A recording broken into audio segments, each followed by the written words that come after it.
Hi, church family. Pastor Todd here. This year, as you know, our theme has been prayer.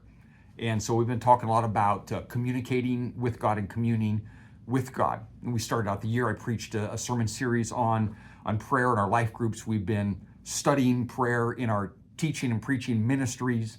We've been highlighting prayer. This summer in July, we'll have our summer psalm series, and we will pray through some of the psalms. And then we've been doing our nights every other month of prayer and worship. And this Sunday night is a night of prayer and worship, and we are going to sit together in silent prayer with the Lord and to the Lord. I read this week that gathering your small group, your prayer group or church community for evenings of shared silence can have a profound effect. Plenty of people at church don't turn up to prayer meetings because they're shy or don't know what to say. Maybe that's you. But a profound unity that's hard to explain gathers in a room when people are silent together in God. It runs deep. And so we're going to spend some time together in silent prayer this Sunday night. But beyond that, beyond the possibility of a profound night of silent prayer, why spend Sunday night together? We're going to spend Sunday morning together. And I want to give you 3 reasons why we need to rest in the Lord this Sunday night, why I have a sense of urgency around this. And the first one is this: we are being discipled by the decibel. What I mean is that the loudness of life is forming us, not our relationship with the Lord. Second thing, we won't notice the noise until we say no to the noise. I guarantee you that when we sit in silence together for an hour Sunday night, it will reveal some things.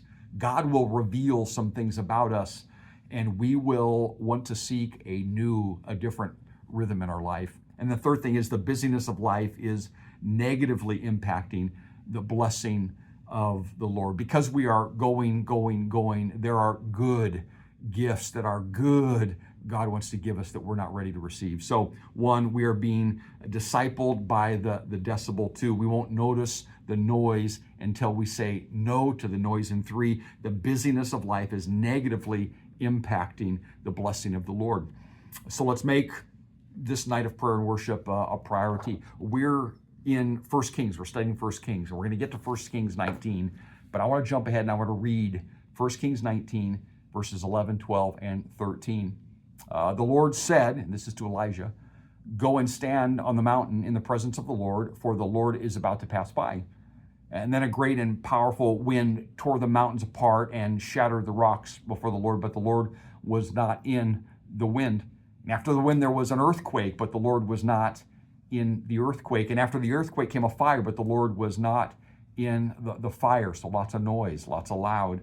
And after the fire came a gentle whisper. Came silence. When Elijah heard it, he pulled his cloak over his face and he went out and stood at the mouth of the cave. Then a voice said to him, "What are you doing here, Elijah?"